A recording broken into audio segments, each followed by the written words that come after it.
ये पैगाम ठीक है, दरख्त को दोस्त बनाए। बिल्कुल जी, दरख्त है तो जिंदगी है। मेरा एक नारा होता है, हरियाली होगी तो खुशहाली होगी। वाह। तो हमने छोड़ दिया है बहुत बहुत, जैसे आप बता रहे थे कि सोसाइटियाँ बन रही हैं, कंक्रीट ज़्यादा हो रहा है, दरख्तों को काट रहे हैं। तो मैं चाहता हूँ हर गली, हर मोहल्ले में, हर पार्क में दरख्त लगने चाहिए। तो इस सिलसिला में हमने मुख्तलिफ मसाजिद में जो जगह खाली है वहाँ पे भी लगाए, कब्रस्तानों में लगाए, पार्कों में लगाए, स्कूलों में काफ़ी जगह होती है। अब तो वैसे स्कूलों के सारे अमला और स्टूडेंट जो है ना इस काम में मशगूल हो चुके हैं। अल्हम्दुलिल्लाह मेरा ख्वाब पूरा हो रहा है। मैंने रेवेंट की सतह पर स्टूडेंट रैली निकाली हैं। लोग सियासी रैलियाँ निकालते हैं, मैंने शजर दोस्त रैलियाँ निकाली हैं। तुलबा को लेकर, उस्तादा को लेकर तमाम शहर में घूमे हैं, लोगों को पैगाम दिया कि हर घर में दरख्त लगाओ। यही हमारा पैगाम है। वैसे आपने ये बड़ी अच्छी बात की है, लोगों ने सियासी रैलियां निकाली हैं, आपने दरख्त की रैलीज निकाली हैं। वाह। कई बार निकाली है मैंने। अभी भी प्रोग्राम आ रहा था, लेकिन हुकूमत पंजाब की तरफ से 144 जो लगी थी पाबंदी, उसके लिए हमने भी खामोशी की। तो हमारा तो सियासी मकसद भी नहीं है, लेकिन हालात के पेश नज़र हमने उसको पोस्टपोन किया। शायद इंशाल्लाह दिसंबर के अंदर एक रैली रेवेंट में कर रहे हैं। अच्छा, एक तो दरख्त आप लोग लगाते हैं, लेकिन मैंने ये भी सुना है कि आप कहते हैं कि फलदार दरख्त होने चाहिए, खुशबूदार दरख्त होने चाहिए। तो इसके पीछे क्या मकसद है? आपने दुखती राग को छेड़ दिया, हम कोनों पे लग गए हैं। सारी कौम भेड़ चाल की तरह ना कोनों एक दरख्त है उस पर लगे। आपने कभी देखा होगा कोनों के दरख्त पर कोई परिंदा नहीं बैठता। और ये इतना खतरनाक दरख्त है कि यहाँ पे हमने लगाया ना, इसके जो रूट है ना नीचे, वो आप ड्रेनेज सिस्टम की तरफ जाएंगे। जो हमारा गटर सिस्टम है ना उसकी तरफ जाएंगे। अगर थोड़ा सा भी वो लीक है हमारा पैप, उसके इस पर जो है रूट है वो उसको कवर कर लेंगे। अच्छा। बालों की तरह बारीक होकर उसके हल्के से बैठ जाएंगे, हल्के से सुराख के अंदर चले जाएंगे, अंदर जाके उसके फाड़ देंगे। उसका फ़ायदा नहीं है। उसकी जगह हम जामुन लगा सकते हैं, हम शतूत लगा सकते हैं। हमारे घरों में जिन दोस्तों ने एक एक शतूत लगाया ना, पूरा मोहल्ला यकीन जाने शतूत मुफ्त खाता है। तो अगर जिस घर में जगह है वो तो लगा लें। जिन घरों में जगह नहीं है वहाँ पे बाल्टियाँ, गमले, क्यारियाँ बनाकर हम किचन गार्डनिंग कर सकते हैं, उसको फ़रोग देते हैं। अब हमने एक नारा शुरू किया, उस पर काम भी शुरू किया है कि यही है जद्दोजहद हमारी, हर घर एक गमला एक क्यारी। वाह। तो उसमें हम चाहते हैं कि अदरक बीज ले, टमाटर बीज ले, हरी मिर्च, धनिया की जो हमें एक गुट्टी मिलेगी ना बाजार से, उसकी जड़ें हम उसको लगा दें क्यारी में, तो एक हफ्ते बाद उगना शुरू हो जाएगी। हमने घर में खुद, हमारे में जगह नहीं इतनी ज़्यादा, एक गमले में लगाई, कई दफ़ा उसको हाल मैंने इस्तेमाल किया।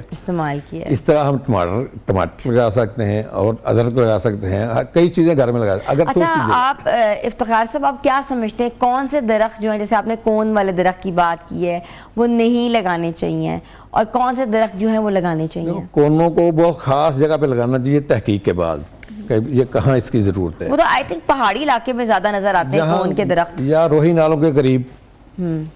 दूसरा जो सफ़ेदे का दरख्त है वो आया था हमारे पाकिस्तान में गालबन 60 की दिहाई में, कि जो ज़मीन सेमज़द है ना उसका पानी सक करने के लिए वो इतनी जल्दी ग्रो करता है कि लोगों ने इसकी फसल लगानी शुरू कर दी, इसने ज़मीनें बर्बाद कर दी। इसलिए हमें चाहिए मुकामी दरख्त लगाएं और फलदार लगाएं। अच्छा, आपने बात की है बिल्कुल कोन में दरख्त नहीं लगाना चाहिए, वो गंदा पानी जो है वो अब्जॉर्ब कर लेते हैं। तो हमारे तो शहर में बहुत ज़रूरत है फिर ताकि दरख्त लगाएं ताकि गंदा पानी अब्जॉर्ब नहीं करते, वो जो गटर सिस्टम है उसको तबाह करते हैं। अच्छा, तबाह कर देते हैं अपनी शाखों से तबाह करते हैं। अच्छा। फिर इस पे परिंदा नहीं नजर आएगा आपको इतना माशाल्लाह कभी कोई। इसकी जगह हम शतूत का दरख्त लगा दें, जामुन का लगा दें, अमरूद का लगाएं, जहाँ को मुनासिब जगह हो मुकामी दरख्त लगाएं। नीम का दरख्त है, इसको नीम को पूरा दुआखाना कहते हैं।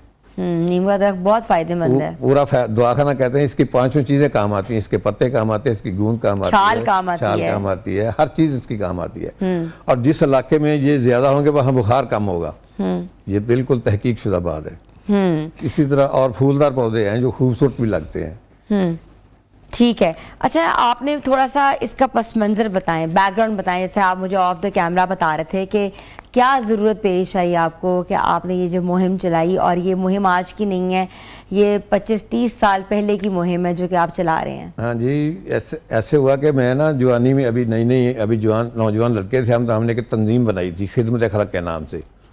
तो हमने किसी इशू के हवाले से ना IG पंजाब को दरख्वास्त दी कि ये काम नहीं होने चाहिए, जो मैजिक शो वगैरह ऐसे कोई काम थे।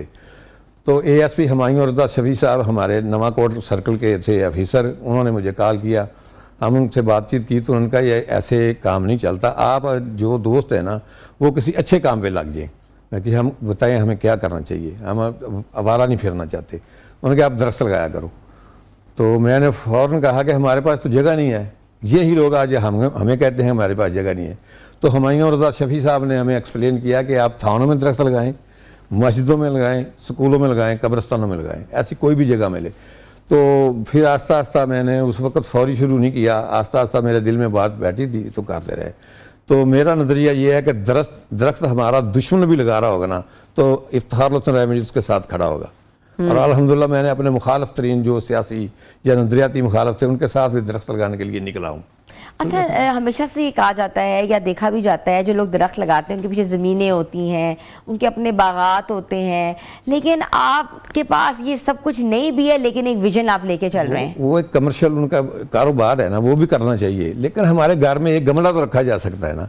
अगर पूरे मोहल्ले में एक एक गमला एलोवेरा का लगा दिया जाए तो ये 24 आवर ऑक्सीजन फराहम करता है। दूसरी बात, ये खवातीन के लिए बहुत एक अहम पौधा है जो इसके एलोवेरा के बहुत फ़ायदे हैं। बहुत फ़ायदे। इस पर मैंने किताब एक छोटी सी लिखी है, एलोवेरा, नीम के पत्ते और सुहांजना के बारे में, ये वाली। अच्छा, कि क्या क्या फ़ायदे हैं? ये अल्हम्दुलिल्लाह फ्री तकसीम की गई है।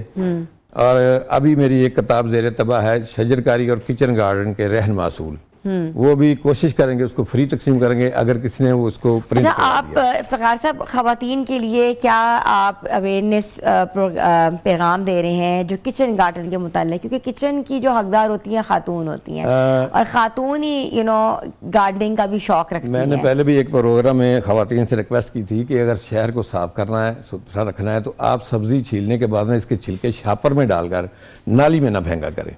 क्या करें इसको? ये गोल्ड है, ब्लैक गोल्ड है। जितना हर्बल वेस्ट है ना, मैंने अभी रिक्वेस्ट की है गवर्नमेंट से भी कि सब्ज़ मंडी का, कम से कम मैं पूरे पंजाब में काम नहीं कर सकता, मुझे रेवेंट की सब्ज़ मंडी का जो वेस्ट है ना, हर्बल वेस्ट, वो मेरे कहने पर इस जगह पे रख दें, मैं इसको ब्लैक गोल्ड बना दूंगा। ऐसी बेहतरीन नामियाती खाद बनेगी कि पौधों की ग्रोथ 100% से ज़्यादा बढ़ेगी। अच्छा, वेस्ट जो सब्जियों का होता है हर्बल वेस्ट, इससे खाद बनती है, बेहतरीन खाद बनेगी। ये सारी न्यूट्रिशन है ना, इसमें ग़िज़ाइयत है। हमने फल अंदर का खा लिया, अल्लाह रब्बुल इज़्ज़त ने छिलके में भी तो कोई ना कोई ग़िज़ाइयत रखी है ना, तो वो क्या करनी है, वो उसको हम वेस्ट करके बनाकर तो उसकी खाद बना देंगे देसी, वो पौधों को डालेंगे तो पौधों की ग्रोथ ज़्यादा होगी। अंडे के छिलके हम नालियों में फेंक रहे हैं, अंडे के छिलके बेहतरीन जो है ना वर्मी कंपोस्ट में शामिल होते हैं। चाय वाले की कई टी स्टाल उनके 2-2 किलो पत्ती इस्तेमाल होती है रोज़ाना, वो नाली में फेंक देते हैं। वो अगर हमें दे दें तो हम उसको वेस्ट में, इसको हर्बल में मिला करना इसकी नामियाती खाद बना देंगे और मुफ्त तकसीम करेंगे स्कूलों कॉलेजों के लिए। जो हमें पौधे लगे हैं ना वहाँ पे हम मुफ्त तकसीम करेंगे, उनको लगाएंगे। जो लोग किचन गार्डन का शौक़ रखते हैं रेवेंट के एरिया में, तो मैं उनके घर घर पहुँच सकता हूँ ना।